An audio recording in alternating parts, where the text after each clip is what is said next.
शांति और खुशी हर किसी को चाहिए होती है, लेकिन केवल उन्हें ही प्राप्त होती है जो अपने सपनों के लिए त्याग करना जानता है। केवल वही लोग सफल हो पाते हैं जो अच्छाई और सत्य के रास्ते पर चलकर, कोई गलती ना करके, केवल अपने लक्ष्य के बारे में हर वक्त चिंतन करते रहते हैं। ऐसी सीख गौतम बुद्ध ने कई सालों पहले उस वक्त की पीढ़ी को क्यों दी थी? इसके पीछे का रहस्य क्या है? आज इसी रहस्य के बारे में हम गौतम बुद्ध की कहानियों के माध्यम से जानेंगे।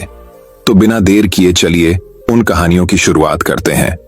पहली कहानी दोस्तों, कई लोगों का कहना होता है कि अगर उनकी परिस्थिति अच्छी होती तो वह जीवन में बड़ा मुकाम हासिल कर लेते, लेकिन क्या उनके गरीब रहने के पीछे की सच्चाई यही होती है? यही आज हम एक कहानी के माध्यम से जानेंगे। दोस्तों, बहुत समय पहले की बात है। पुराने गुरुकुल में एक सुबह एक गुरु अपने शिष्यों को प्रवचन दे रहे थे। वो शिष्यों से कह रहे थे कि जब कभी भी आप शांत मन से बैठकर सोचेंगे तो आप यह महसूस करेंगे कि ये ब्रह्मांड, ये प्रकृति, ये सबको समान रूप से अवसर देती है। या हर एक के लिए अपार संभावनाएं हैं, अथाह भंडार है जो जितना चाहे ले सकता है। लेकिन साथ ही साथ आप यह भी महसूस करेंगे कि हमें लेना नहीं आता, हमें हासिल करना नहीं आता, क्योंकि किसी भी चीज को हासिल करने का एक तरीका होता है, एक विधि होती है, और कुछ ऐसे सूक्ष्म रहस्य है जिनका अभ्यास करना ही उस सफलता का आधार होता है, उस सफलता को पाने का सही तरीका होता है। कौन है ऐसा जो सफल नहीं होना चाहता? कौन है ऐसा जो खुश नहीं रहना चाहता? मगर फिर वो ऐसी कौन सी चीज है जो हमें ये सब पाने से रोकती है? वो है हमारे खुद के नकारात्मक विचार, वो है हमारी खुद से होने वाली नकारात्मक बातचीत, और हमारा मन खुद ही ऐसे विचार पैदा करता रहता है जो हमारे आत्मविश्वास को कमजोर बना देता है और हमें विश्वास दिला देता है कि हम उस सफलता के लायक नहीं। और यही वह सूक्ष्म रहस्य है, अपने मन में चल रहे विचारों को एक सही दिशा देना, उन्हें नकारात्मक से सकारात्मक की ओर मोड़ना, खुद से की जाने वाली मानसिक बातचीत को सही करना और खुद पर विश्वास करना। गुरु ने आगे कहा, क्या आपके अंदर कुछ ऐसा है जो आपको मुश्किल से मुश्किल वक्त में भी हार नहीं मानी देता? लोग जब उदास और परेशान होते हैं तो अक्सर वो सब कर बैठते हैं जो उन्हें नहीं करना चाहिए।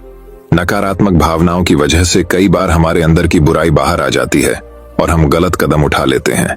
गुरु ये सब बोल ही रहे थे कि तभी एक शिष्य खड़ा होता है और गुरु से प्रश्न करता है, गुरुदेव, क्या आप हमें बता सकते हैं कि हमें अपने अंदर की बुराई और नकारात्मकता का सामना कैसे करना है और जिंदगी को सकारात्मक विचारों के साथ कैसे जीना है? गुरु ने मुस्कुराते हुए कहा, खुश रहना उतना भी मुश्किल नहीं है जितना आप सोचते हैं। बस हमें हर सुबह और शाम अपने विचारों को सही दिशा देना है। हर नया सवेरा एक उम्मीद लेकर आता है, क्योंकि हर नए दिन के साथ नए सपने, नई उम्मीदें और नए मौके मिलते हैं। इसीलिए अपनी हर दिन का दिल से स्वागत करो। कौन जाने कल क्या होगा, क्योंकि आने वाला समय तो किसी ने नहीं देखा है ना। अक्सर हम सभी सोचते हैं कि हमारे सामने एक लंबी जिंदगी पड़ी है। ये बात सच है, लेकिन यह भी एक सच है कि जिंदगी का कोई भरोसा नहीं, कब क्या हो जाए कहना बड़ा मुश्किल है। इसीलिए हर दिन को अपना एक नया जन्म समझकर जीना शुरू करो, क्योंकि इस सोच के साथ जीवन जीने से आप कभी दोबारा उदास महसूस नहीं करेंगे, बल्कि आप खुद से और अपने करीबी लोगों से और भी ज्यादा प्रेम करने लगेंगे। और फिर जो भी करेंगे पूरे जोश और उत्साह के साथ करेंगे। आपका हर दिन हंसी और खुशी के साथ बीतेगा। गुरु ने आगे कहा, अगर आप सफलता चाहते हैं तो आपको कुछ समझौते भी करने पड़ेंगे। जीवन का यही नियम है, अपनी आराम की स्थिति में रहते हुए आप कभी कुछ बड़ा हासिल नहीं कर सकते। जीवन में बदलाव लाकर ही आप उसे एक नई दिशा दे सकते हैं। इसीलिए हर बदलाव का खुले मन से, खुले दिल से स्वागत करो। जो लोग समय के साथ बदलना सीख जाते हैं, सफलता भी उन्हीं को मिलती है। अगर आपको लगता है कि आपकी जिंदगी में बहुत मुश्किलें हैं और आप परेशान हो चुके हैं, तो आपको मुश्किलों का सामना करने के प्रति अपने नजरिए को बदलना होगा, अपने सोचने के तरीके को भी बदलना होगा। चाहे कोई सा भी बदलाव आए और वहीं कितना ही मुश्किल क्यों ना लगे, आप बस उसका सामना कीजिए। आपको शायद नहीं पता, पर आप अपनी सोच से कहीं ज्यादा मजबूत है, और आपकी जिंदगी में जितनी मुश्किलें आएंगी आप उतने ही मजबूत होते चले जाएंगे, क्योंकि हर मुश्किल एक नया अनुभव, एक नया सबक देकर जाती है। और फिर आपको सफल होने से कोई नहीं रोक पाएगा और आपकी जिंदगी खुशियों और कामयाबियों से भर जाएगी। बुरे काम करके ये मत सोचो कि अब आपके साथ कुछ अच्छा होगा। अगर जिंदगी में सब कुछ अच्छा चाहिए तो फिर अच्छा ही सोचना होगा और अच्छा ही करना होगा, तभी आप पर इस ब्रह्मांड की मेहरबानी होगी। इसीलिए अपनी सोच और अपने कर्म पर सही नियंत्रण रखो। हम दुनिया को किस नजर से देखते हैं, यह काफी हद तक हमारी अपनी सोच पर निर्भर करता है। एक नकारात्मक मानसिकता वाले व्यक्ति को दुनिया में सिर्फ बुरा ही बुरा दिखता है, जबकि सकारात्मक सोच हमें जीवन के उन चीजों की अहमियत करवाती है जो अभी हमारे पास है और उस ब्रह्मांडीय शक्ति की कृपा से हमें मिली है। गुरु ने आगे कहा, अपने मन को शांत रखना सीखो। दिन भर की भाग दौड़ के बीच खुद को शांत रखने का कोई तो तरीका सीखो। एक शांत मन के साथ हमें अपने अंतरात्मा में झांकने का मौका मिलता है और हम खुद से ही सवाल जवाब करते हैं, जैसे कि मैं कौन हूं, मेरे जीवन का उद्देश्य क्या है, क्या मैं एक अच्छा इंसान हूं, क्या मैं एक अच्छा पिता या पति हूं, या क्या मैं एक अच्छा बच्चा हूं। आप जितनी गहराई से अपने अंदर झांकेंगे उतना ही ज्यादा खुद को जान जाएंगे। आप अपने आसपास की चीजों को समझने लगेंगे, लोगों का स्वभाव और उनको समझने लगेंगे। फिर आप चीजों और लोगों को लेकर बात बात पर परेशान और उदास होना छोड़ देंगे। आपको यह एहसास होने लगेगा कि आपके किसी भी काम का क्या असर पड़ेगा। किसी भी काम से अगर आपको दुख पहुंचे तो उस काम को मत कीजिए और जो चीज खुशी दे उसे जरूर कीजिए। फिर देखिए आपकी जिंदगी में कैसा ठहराव आता है। हमें जिंदगी एक बार ही मिलती है तो क्यों ना इसे भरपूर तरीके से जिए। जो दिल करे वो करो, खुद को बंदरों में मत बांधो, लेकिन हाँ, इस बात का भी ध्यान रखो कि वो मनमानी ना हो, बुद्धिमानी हो और आपके भीतर की आवाज हो। इसीलिए कुछ भी करने से पहले अपनी अंतरात्मा की आवाज सुनो।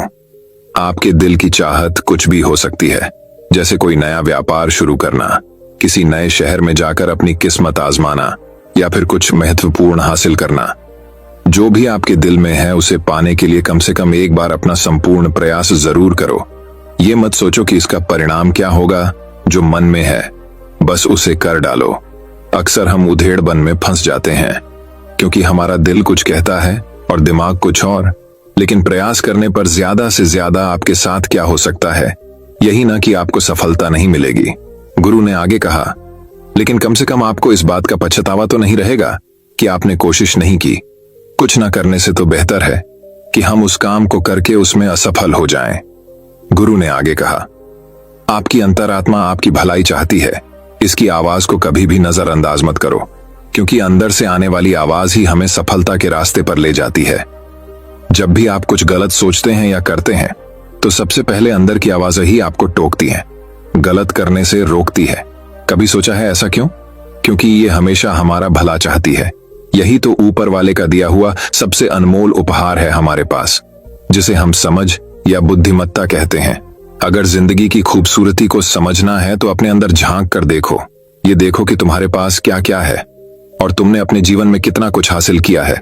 जिंदगी की सुंदरता को आप केवल तभी महसूस कर पाएंगे जब आप धन्यवाद के भाव से भरे रहेंगे, बजाय यह सोचकर दुखी होने के कि हमारे पास क्या नहीं है।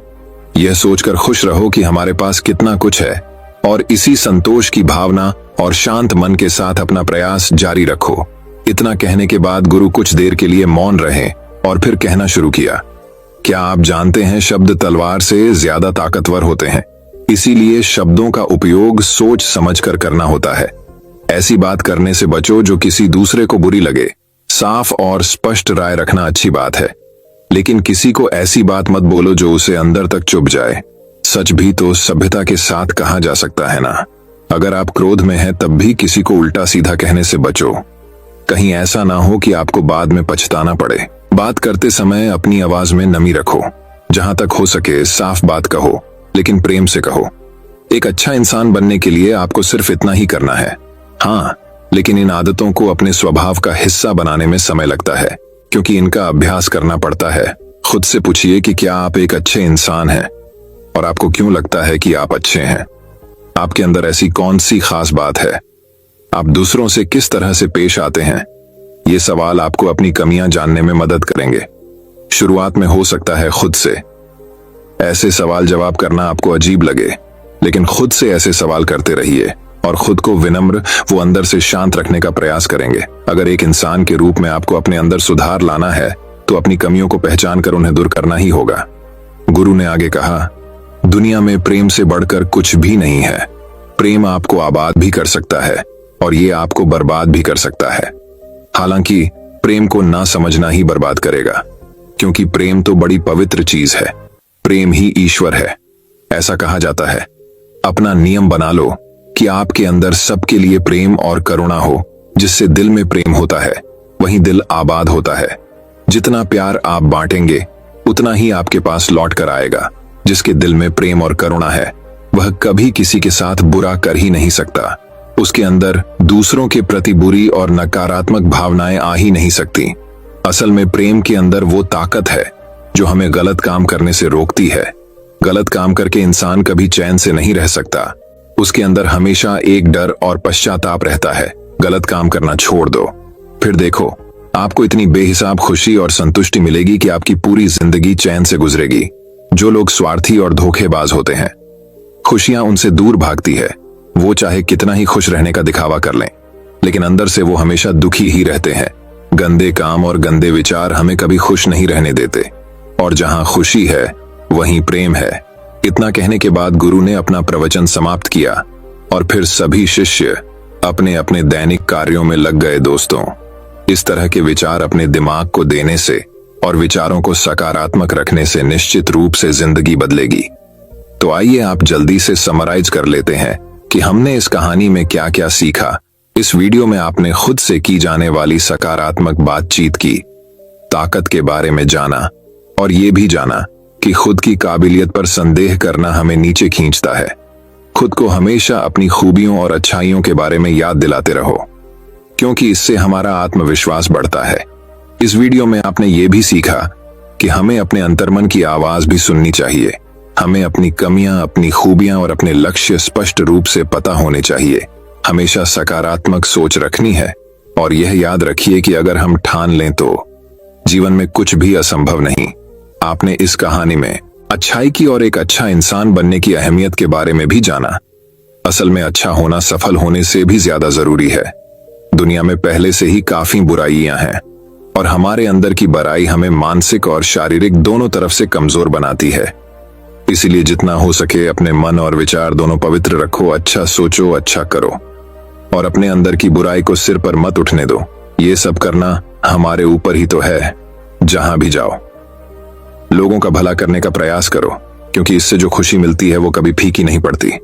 इस दुनिया में अच्छे लोगों की बेहद कमी है, इसलिए जितना हो सके अच्छा सोचो और अच्छा करो। तो फिर देर किस बात की है, आज और अभी से अपने सपने पूरे करने में जुट जाओ। तो दोस्तों, अब चलिए हमारी दूसरी कहानी की शुरुआत करते हैं। दूसरी कहानी। दोस्तों, इस दुनिया में कई लोग ऐसे हैं जिन्हें दान देना बिल्कुल पसंद नहीं होता। वह अपनी कंजूसी और लालच को अपने दान और पुण्य कार्य के बीच लाते हैं। दोस्तों, आज की इस कहानी में लोगों की मदद से हमारा कितना फायदा हो सकता है, इस बारे में बताया गया है। वही कहानी की शुरुआत कुछ इस प्रकार होती है। बात बहुत समय पहले की है। एक गांव में रामलाल नाम का एक लोहार रहता था। उसके परिवार में उसकी पत्नी और एक प्यारी सी बेटी थी जिसका नाम कोमल था। रामलाल बहुत ही मेहनती व्यक्ति था। एक दिन की बात है, रामलाल ने सुबह सुबह अपनी पत्नी को बोला कि कुछ रोटी बना दो, मुझे दुकान में कुछ सामान लाना है तो आज शहर जाना होगा। शहर से लौटने में रात हो जाएगी। उसकी पत्नी ने रामलाल के लिए रोटी बना दी। उसके बाद रामलाल अपनी बेटी कोमल से पूछता है, मैं शहर जा रहा हूं, क्या तुम्हें कुछ चाहिए? उसकी बेटी ने उसे एक गुड़िया लाने को बोला। उसके बाद रामलाल शहर के लिए घर से निकल जाता है। शहर जाने के रास्ते में एक घना जंगल पड़ता है। वही उस जंगल में जंगली जानवर होते हैं। रामलाल जंगल पार करने के लिए तेज चलता हुआ जाता रहता है। तभी उसे एक बाबा पेड़ के नीचे बैठा मिलते हैं। रामलाल भी थका हुआ होता है। वह बाबा के पास जाकर बैठ जाता है और पूछता है, बाबा, आप इस घने जंगल में आराम से कैसे बैठे हैं? बाबा बोले, बेटा, रामलाल मैं तुम्हारी ही राह देख रहा था। मुझे भूख लगी है। अगर तुम्हारे पास कुछ खाने को तो मुझे दे दो। रामलाल बाबा को अपने थैले से कुछ रोटी निकाल कर दे देता है और बाबा से पूछता है, आप कौन हो बाबा, और आपको मेरा नाम कैसे मालूम है? बाबा ने रामलाला को बोला, मुझे और रोटी चाहिए, क्या तुम मुझे और रोटी दे सकते हो? रामलाल ने थैले से बची रोटी को भी निकालकर बाबा को दे देता है। रोटी खाने के बाद बाबा रामलाल को धन्यवाद देते हैं और बोलते हैं, बेटा, मैंने तो तुम्हारी सारी रोटियां तो मैंने खा ली, अब तुम क्या खाओगे? रामलाल बोलता है, बाबा मैं शहर जा रहा हूं, वहां मैं किसी दुकान से कुछ लेकर खा लूंगा। मुझे खुशी है कि आपका पेट मेरी रोटी से भर गया। ये बोलकर बाबा से रामलाल जाने की अनुमति लेता है। बाबा रामलाल को एक हथौड़ा देते हैं और बोलते हैं, तुम इसे संभल कर रखना, ये मेरे गुरु ने मुझे दिया था। तुमने मेरा पेट भरा है तो मैं तुम्हें खाली हाथ नहीं जाने दे सकता। रामलाल बोलता है, बाबा मैं एक लोहार हूं और मेरे पास पहले से बहुत सारे हथौड़े हैं, मुझे इसकी जरूरत नहीं है और मैं अभी शहर जा रहा हूं, इसे लेकर कहां कहां जाऊंगा। बाबा ने बोला, ठीक है, मैं इसे तुम्हारे घर मैं कबाड़ के पीछे रख दूंगा, जब तुम शहर से लौटना तो वहां से ले लेना। ये बोलकर बाबा उसके पास से गायब हो गए। रामलाल इधर उधर देखा पर उसे बाबा नहीं दिखे। रामलाल को भी देर हो रही थी, इसलिए वह इस बारे में ज्यादा कुछ नहीं सोच पाता और शहर के रास्ता जाने लगता है। शहर पहुंचकर रामलाल अपनी जरूरत की सभी चीजें खरीद लेता है और अपनी बेटी के लिए गुड़िया भी ले लेता है। फिर भी रामलाल के पास अभी काफी पैसे बचे होते हैं, इसलिए वह सोचता है पत्नी के लिए साड़ी भी ले, वह भी खुश हो जाएगी। यह सोचने के बाद बहुत ही सुंदर साड़ी ले लेता है। रामलाल कुछ खाना चाहता था पर उसका पेट उसे बिल्कुल भरा लग रहा था, जैसे कि उसने अभी अभी कुछ खाया हो। रामलाल शहर में अपना सारा काम खत्म कर घर के लिए चल देता है। रामलाल घने जंगल से जब गुजरता रहता है तो उसे बाबा की याद आती है। वह सोचता रहता है, आखिर वह बाबा कौन थे, वह मुझे कैसे जानते थे। यही सोचते हुए वह अपने गांव भी पहुंच जाता है। घर पहुंचने में रामलाल को काफी देर हो जाता है। जब वह घर के नजदीक पहुंचता है तो उसे भूख का एहसास होता है। वह घर के अंदर जाते ही देखता है कि कबाड़ के पीछे हथौड़ा रखा हुआ है। उसे देखकर वह मुस्कुराता है और अपनी पत्नी और बेटी के लिए लाए उपहार उन्हें दे देता है। वह अपनी पत्नी को बोलता है, मुझे खाने को जल्दी खाना दो, भूख लगी है। उसकी पत्नी रामलाल को खाना परोसती है और रामलाल बहुत ही आनंद लेकर भोजन करता है। सुबह जब वह अपना दुकान पहुंचता है, उस हथौड़े को अपने साथ ले जाता है। रामलाल जो भी बनाने के लिए सोचता है, उस हथौड़े को बस एक बार मारता है, हथौड़ा सामान बना देता है। रामलाल बहुत ही आश्चर्य होकर हथौड़े को देखता है। पूरे गांव के लोगों को रामलाल के जादुई हथौड़े के बारे में मालूम हो जाता है। रामलाल की दुकान पर ही सारे गांव वाले आने लगते हैं, बर्तन हो या खेत में काम करने वाला कोई भी सामान रामलाल के हथौड़े से मिनटों में बनकर मिल जाता है। एक दिन गांव के मुखिया ने रामलाल को बुलवाया और बोला, रामलाल क्या तुम सामने वाला पहाड़ तोड़ सकते हो? इस पहाड़ के वजह से शहर जाने में लोगों को ज्यादा तकलीफ होती है, जिसके कारण जंगल के रास्ते जाना होता है। पहाड़ तोड़कर शहर जाने का रास्ता यहां से अगर बन जाए तो बहुत ही अच्छी बात होगी। रामलाल मुखिया को बोलता है, मैं देखता हूं। जैसे ही रामलाल ने एक हथौड़ा पहाड़ पर मारा, वह पूरा टूट कर बिखर गया। गांव के सभी लोगों ने उस मलबे को वहां से हटाकर सारे गांव के लोगों ने वहां पानी डालकर बहुत ही सुंदर रास्ता बना दिया। रामलाल की चर्चा आसपास के सभी गांव में भी होने लगी। एक दिन रामलाल ने सोचा, इस हथौड़े से मेरा क्या फायदा है, इससे तो लोगों को फायदा होता है, उनकी चीजें झटपट बनकर उन्हें मिल जाती है। ऐसा सोचकर रामलाल अगली सुबह ही बाबा को ढूंढने जंगल पहुंच जाता है। उसे वह बाबा उसी पेड़ के नीचे बैठे मिलते हैं। रामलाल बाबा को देखते ही जो वह सोच रहा था उसे क्या फायदा, उस हथौड़े से ऐसा बाबा को बोलता है। बाबा उस पर हंसने लगे और बोले, तुम इस हथौड़े से बहुत कुछ कर सकते हो, अपनी बुद्धि लगाओ। रामलाल अपनी दुकान में जाता है और बाजार में मिलने वाले सारे बर्तन और खेत में काम आने वाले सामान औजार, उसके पास जितना भी लोहा था, उन सब का कुछ न कुछ बना दिया। जिसके बाद वह नया दुकान खोलकर बैठ जाता है। बाजार से कम पैसे में चीजें बेचने लगता है। धीरे धीरे वह शहर में भी एक बहुत बड़ी दुकान खोल लेता है और बहुत ही धनी आदमी बन जाता है। रामलाल ने अपनी बुद्धि लगाई, पर बाबा के कहने पर दोस्तों, ये कहानी हमें यह शिक्षा प्रदान करती है कि अगर हम किसी की मदद पूरे दिल से करें, तब आपको भी उसका कोई न कोई फल जरूर मिलता है। मन में लोगों के प्रति अच्छा भाव रख हमें लोगों की और अपना मदद का हाथ उठाना चाहिए। अगर हमारे पास देने को बहुत हो तो मदद करने में हमें कंजूसी नहीं करनी चाहिए। जो लोग कंजूसी न कर लोगों की सेवा करते हैं, ऐसे व्यक्ति को ही ईश्वर बहुत सारी चीजें प्रदान करते हैं। तो दोस्तों, अब चलिए हमारी तीसरी कहानी की शुरुआत करते हैं। तीसरी कहानी, वही दोस्तों। दूसरी कहानी हमें जीवन में खुशी और सुख कैसे मिलेगा इस पर आधारित है। उस कहानी की शुरुआत कुछ इस प्रकार शुरू होती है।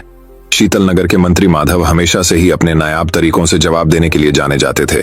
उनसे कोई भी सवाल पूछा जाए तो वह हमेशा एक अलग अंदाज के साथ जवाब देते थे, चाहे वो सवाल क्यों न उनकी मनपसंद मिठाई का हो।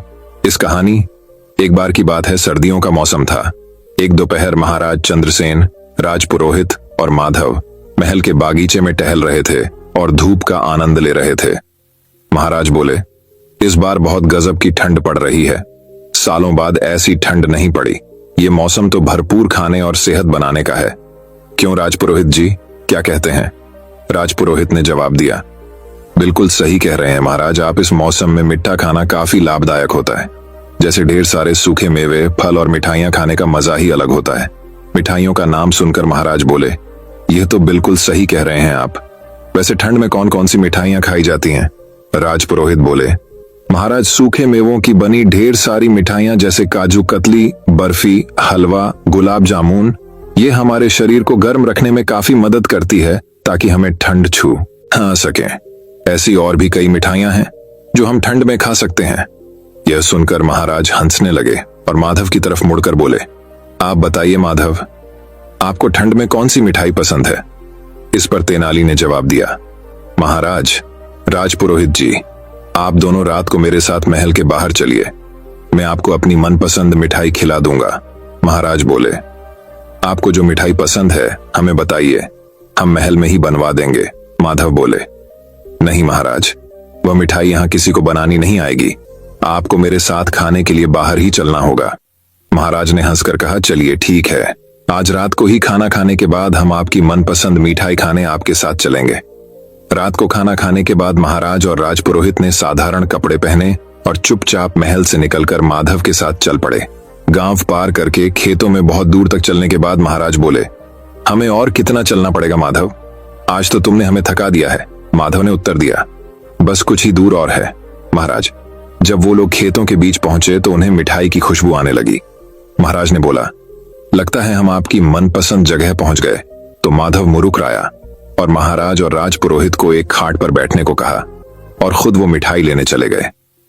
थोड़ी देर में वे अपने साथ 3 कटोरियों में गर्मा गर्म मिठाई ले आए। जैसे ही महाराज ने उस मिठाई को छका, उनके मुंह से वाह के अलावा और कुछ नहीं निकला। महाराज और राजपुरोहित एक बार में ही पूरी मिठाई छट कर गए। इसके बाद दोनों ने माधव से कहा, मजा आ गया। क्या थी ये मिठाई? हमने ये पहले कभी नहीं खाई है। महाराज की बात पर माधव मुस्कुराए और बोले, महाराज ये गुड़ था। यहाँ आसपास गन्नों का खेत है और किसान उसी से यहाँ रात को गुड़ बनाते हैं। मुझे यहाँ आकर गर्मा गर्म गुड़ खाना बहुत पसंद है। मेरा मानना है कि गर्मा गर्म गुड़ भी बेहतरीन मिठाई से कम नहीं होता है और गुड़ हमारे शरीर को अंदर से गर्म रखता है। गुड़ खाने से कई फायदे भी हैं। महाराज ने माधव की बातें सुनने के बाद उससे कहा, मुझे तो यकीन ही नहीं हुआ कि हम गुड़ खा रहे थे।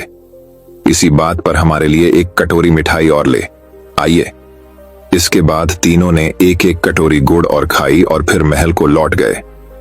इस कहानी से हमें यह शिक्षा मिलती है, हमें छोटी छोटी चीजों में भी वो खुशियां मिल सकती हैं जो कई पैसे खर्च करने पर भी नहीं मिलती। सिर्फ फर्क हमारे सोचने का है। अगर हम अपनी सोच बदलें तो हम अपने जीवन में किसी भी परिस्थितियों में खुश रह सकते हैं। मनुष्य अगर खुश रहे तो जीवन के किसी भी पड़ाव पर वह बीमार नहीं पड़ सकता। खुश रहना अपने आप में एक थेरेपी का काम करती है जो सभी मौसम में आपको तंदुरुस्त रखता है। तो दोस्तों, अब चलिए हमारी चौथी कहानी की शुरुआत करते हैं। चौथी कहानी, जीवन के विभिन्न पक्ष। प्राचीन ग्रंथ कहते हैं कि हम सब इस विशाल जीवन सागर में सीपियों की तरह तैर रहे हैं। यद्यपि सब समान चेतना से जन्मे हैं, लेकिन कोई भी 2 जीवन एक जैसे नहीं है। हम सबके जीवन कितने भी अलग हों, सब एक दूसरे पर आश्रित हैं और सबसे कुछ न कुछ सीखा जा सकता है। जीवन के सभी पक्षों को समझने के लिए 5 दिन निकालें, ज्यादा नहीं, बस 5 दिन, एक पूरा दिन, सुबह से शाम तक किसी किसान के साथ बिताएं। उसके साथ सुबह जल्दी खेत में जाएं और देखें कि वह सारा दिन क्या करता है। आप वातावरण और भोजन के प्रति संवेदनशील हो जाएंगे। विश्व में भोजन का 1/3 हिस्सा बर्बाद किया जाता है और फेंक दिया जाता है। किसान के साथ पूरा दिन व्यतीत करने से आपको पता चलेगा कि भोजन उत्पन्न करने के लिए कितनी अधिक मेहनत और कितने संसाधनों का प्रयोग होता है। तब आप भोजन फेंकने से पहले 2 बार अवश्य सोचेंगे। एक दिन जेल में बिताएं, परंतु बिना कोई अपराध किए। आपको अनुभव होगा कि जिन लोगों के ऊपर अपराधी का तमगा लगाकर जेल में डाल दिया गया है, वे परिस्थितिवश या अज्ञानतावश वहां पहुंचे हैं। जब क्रोध व्यक्ति को जकड़ लेता है तो उसका अपने पर कोई नियंत्रण नहीं रहता। यदि आप सबसे खतरनाक अपराधी से मिलोगे तो वह भी यही कहेगा, मैंने ऐसा नहीं किया, मुझे कुछ हो गया था और मुझसे यह हो गया। यह स्पष्ट हो जाएगा कि प्रत्येक अपराधी के भीतर एक पीड़ित होता है जो सहायता की पुकार कर रहा है। आपके हृदय में करुणा जाग जाएगी। यदि आपके दिल में किसी के लिए घृणा है तो वह भी समाप्त हो जाएगी। तीसरे दिन एक विद्यालय के अध्यापक बन जाए, तब आपको पता चलेगा कि गुरु की आवश्यकता क्या है। जीवन में आप जहां कहीं भी होते हो वहां बहुत से लोगों की आप सहायता कर सकते हैं और मार्गदर्शन कर सकते हैं। यह भीतर गहराई से संतोष प्रदान करता है। ऐसा नहीं है कि जिनके लंबे बाल और दाढ़ी हो वही गुरु हो सकते हैं। हर कोई कम से कम कुछ लोगों के लिए तो गुरु हो ही सकता है। आपको अध्यापक बनने के लिए किसी विशेष कौशल की आवश्यकता नहीं है, इसके लिए बस करुणा की आवश्यकता है। अध्यापक होने के नाते आप लोगों में करुणा का संचार कर सकते हैं। मुझे कुछ नहीं चाहिए, बस मेरे छात्र उन्नति करें। ऐसा निस्वार्थ प्रेम आपके जीवन में आ जाएगा। चौथा दिन किसी मानसिक चिकित्सा संस्थान में बिताएं। पागल खाने में आपको कोई भी कुछ कहे, आपको कोई भी नाम लेकर बुलाए, आप इसका बुरा नहीं मानोगे। एक दिन जब आप ऐसी जगह पर व्यतीत करोगे जहां आपको कोई भी कुछ भी कहे, तब आपके अंदर यह हिम्मत आ जाएगी कि आप बिना उत्तेजित हुए किसी भी प्रकार की आलोचना सह लेंगे। न केवल बिना उत्तेजित हुए किसी भी प्रकार की आलोचना सह लेंगे, बल्कि जो लोग आपकी आलोचना कर रहे हैं उनके प्रति आपके मन में सहानुभूति भर जाएगी। हम छोटी छोटी बातों पर उत्तेजित हो जाते हैं। वह मेरे बारे में क्या सोचेगा, हम यह सब सोचकर हिल जाते हैं और एकदम अपनी प्रतिक्रिया दे बैठते हैं। आपके अंदर आलोचना करने और आलोचना सहने दोनों की शक्ति होनी चाहिए। यदि हम अपने बच्चों को यह सिखाएंगे तब वह समाज के मजबूत व स्थिर सदस्य बन पाएंगे। एक दिन किसी कब्रिस्तान या श्मशान में बिताएं। आपको इस जीवन के अस्थायित्व का बहुत निकट से और बहुत गहरा अनुभव होगा। आपकी जो भी शिकायतें हैं सब समाप्त हो जाएंगी। यह अनुभव कि मृत्यु किसी भी समय आ सकती है आपके जीवन का परिप्रेक्ष्य हमेशा के लिए बदल देगा। केवल औपचारिक शिक्षा ही काफी नहीं है, पूर्ण शिक्षा के लिए जीवन के विभिन्न पक्षों को जानना आवश्यक है। जब हम जीवन के विभिन्न पक्षों को गौर से देखते हैं तो यह हमें केंद्रित और स्वयं स्थिर बना देता है। तो दोस्तों, अब चलिए हमारी 5वीं कहानी की शुरुआत करते हैं। 5वीं कहानी, शांति। सर्वोच्च उपचार। भारतीय लोकाचार में शांति के 3 स्तर माने गए हैं। पहली शांति है आंतरिक मन की, दूसरी शांति है हमारे निकटस्थ वातावरण, हमारे परिवार, मित्रों और समुदाय में, तीसरी शांति है दुनिया में, राष्ट्रों के बीच। आंतरिक शांति समुदायों और परिवारों में शांति की नींव होती है। मानवता की भलाई के कार्य करने के लिए आवश्यक साहस और आत्मविश्वास के लिए मन की शांति आवश्यक है। जैसे जैसे मानवता कोविड-19 महामारी के आघात से जूझ रही है, वैसे वैसे वे लोग भी अपने जीवन में शांति की तलाश करने लगे हैं जो सामान्य रूप से शांति की परवाह नहीं करते। अफगानिस्तान, इथियोपिया, दक्षिण सूडान, सीरिया, यमन और दुनिया के अन्य हिस्सों में मानवीय संकट ने आज मानवता के सामने आने वाली बहुआयामी चुनौतियों की जटिलता को और बढ़ा दिया है।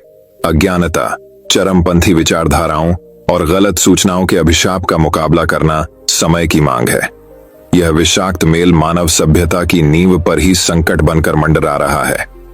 आंतरिक शांति के बिना वैश्विक शांति, सतत विकास और सामाजिक एकीकरण जैसे बाहरी लक्ष्य मृग तृष्णा बने रहेंगे। शांति कोई ऐसी वस्तु नहीं है जिसे बाजार में खरीदा जा सके। इसका हम में से प्रत्येक ने भीतर पालन पोषण करना होगा। आंतरिक शांति पाने में मुख्य बाधा मन में तनाव है। आज युवा और बुजुर्ग समान रूप से अभूतपूर्व पैमाने पर तनाव, अकेलापन और चिंता का अनुभव कर रहे हैं। अवसाद और मानसिक स्वास्थ्य एक वैश्विक चिंता बन गए हैं, दुर्भाग्य से न तो घर पर और न ही विद्यालय में। हम ये सीखते हैं कि अपनी नकारात्मक भावनाओं को कैसे संचालित करें, तनाव से कैसे छुटकारा पाएं और जीवन की कठिनाइयों का सामना कैसे करें। तनाव और आक्रामकता का आपस में सीधा संबंध है। वे दोनों एक दूसरे का पोषण करते हैं और इस प्रकार हिंसा का एक चक्र बनाते हैं। वहीं दूसरी ओर आंतरिक शांति हमें शक्ति देती है जो रचनात्मक मानसिकता के साथ चुनौतियों का सामना करने में सहायक होती है। विश्व शांति केवल उच्च स्तरीय नीतियों को लागू करने से नहीं आ सकती है। शांतिपूर्ण विश्व का निर्माण तो शांतिपूर्ण व्यक्ति ही कर सकते हैं। आंतरिक शांति वाला व्यक्ति अपने संपर्क में आने वालों पर सकारात्मक, प्रभाव डालने में सक्षम होता है और इस प्रकार समाज में शांति स्थापित करता है। एक व्याकुल मन समाधान नहीं खोज सकता, यह अपने ही भार में झुक जाता है और समस्या को और जटिल बना देता है। इस कठिन समय में आंतरिक शांति पहले से कहीं अधिक महत्वपूर्ण हो गई है। हमें अपनी समस्याओं को चुनौतियों के रूप में देखने और उन्हें अवसरों में बदलने की ऊर्जा और ज्ञान होना चाहिए। शायद यह प्रतिरोध क्षमता और ज्ञान ही है जिसने जीवन को विकसित किया और उसे पृथ्वी पर सबसे कठिन परिस्थितियों पर विजय प्राप्त करने में सक्षम बनाया है। दुनिया भर की संस्कृति ऐसे लोगों के उदाहरणों से भरी पड़ी है जिन्होंने समाज के भलाई के लिए संकट को अवसरों में बदल दिया। अब जबकि मानवता पुनः परिवर्तन और रूपांतरण के चौराहे पर है, हमें प्रत्येक व्यक्ति के भीतर शांति का आह्वान करने की आवश्यकता है, जो हमें वर्तमान संकट को साहस, आत्मविश्वास और करुणा के साथ पार करने में सहायक होगी। आंतरिक शांति ही वह आधार है जिस पर हम दुनिया में सुधार और राहत के लिए आवश्यक शक्ति और प्रतिबद्धता को पा सकते हैं। दोस्तों, मैं उम्मीद करता हूं कि यह कहानी सुनने से आपके जीवन में अच्छे बदलाव आए होंगे। आपको इस वीडियो से क्या सीखने मिला ये कमेंट करके जरूर बताइए और अपने परिवार, दोस्तों या आपके करीबी इंसान के साथ ये कहानी शेयर करके उन्हें भी इस ज्ञान से परिचित करवाए। बाकी अगर आपको ये वीडियो दिल से अच्छी लगी हो तभी इस वीडियो को लाइक कर देना और आपने अब तक इस चैनल को सब्सक्राइब न किया हो तो चैनल को सब्सक्राइब भी जरूर कर देना। आपका हर दिन शुभ हो और खुशियों से आपका जीवन भरा रहे। धन्यवाद। नमो बुद्धाय।